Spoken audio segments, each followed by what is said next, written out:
that rape is committed when a maid is taken away by force from her father's house, that after being violated she may be taken to wife. But the employment of force is accidental to lust, for this essentially regards the pleasure of intercourse. Therefore it seems that rape should not be reckoned a determinate species of lust. Obj. 3. Further, the sin of lust is curbed by marriage, for it is written, 1 Corinthians 7 verse 2, for fear of fornication, let every man have his own wife. Now rape is an obstacle to subsequent marriage, for it was enacted in the Council of Mo, we decree that those who are guilty of rape, or of abducting or seducing women, should not have those women in marriage, although they should have subsequently married them with the consent of their parents. Therefore rape is not a determinate species of lust distinct from seduction. Obj. 4. Further, a man may have knowledge of his newly married wife without committing a sin of lust. Yet he may commit rape if he take her away by force from her parents' house, and have carnal knowledge of her.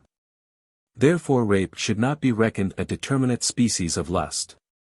On the contrary, rape is unlawful sexual intercourse, as Isidore states, Edom v. 26.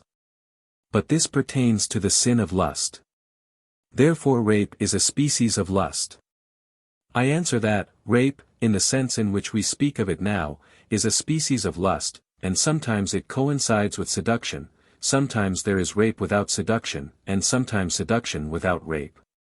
They coincide when a man employs force in order unlawfully to violate a virgin.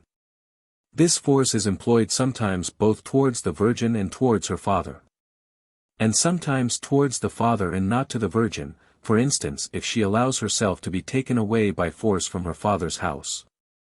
Again, the force employed in rape differs in another way, because sometimes a maid is taken away by force from her parents' house, and is forcibly violated, while sometimes, though taken away by force, she is not forcibly violated, but of her own consent, whether by act of fornication or by the act of marriage, for the conditions of rape remain no matter how force is employed. There is rape without seduction if a man abduct a widow or one who is not a virgin. Hence Pope Symmachus says, EPV ad Caesarium, cf. Can. Raptors 36, Chew. 2. We abhor abductors whether of widows or of virgins on account of the heinousness of their crime. There is seduction without rape when a man, without employing force, violates a virgin unlawfully. Reply Obj. 1. Since rape frequently coincides with seduction, the one is sometimes used to signify the other. Reply Obj.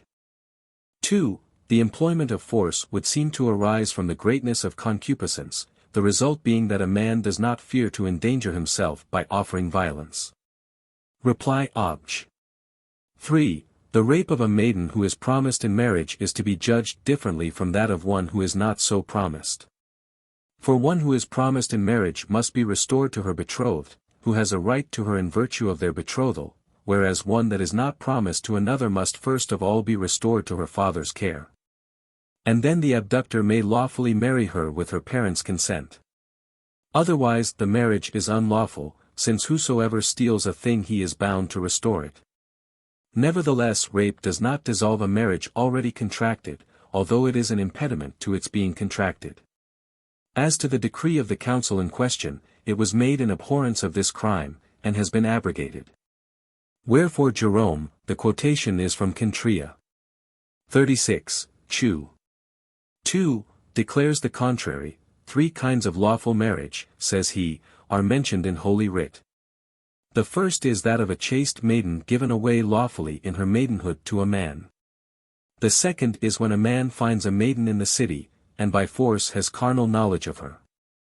If the father be willing, the man shall endow her according to the father's estimate, and shall pay the price of her purity, cf. Deuteronomy 22 verses 23 to 29. The third is, when the maiden is taken away from such a man, and is given to another at the father's will. We may also take this decree to refer to those who are promised to others in marriage, especially if the betrothal be expressed by words in the present tense. Reply Obj. 4. The man who is just married has, in virtue of the betrothal, a certain right in her, wherefore, although he sins by using violence,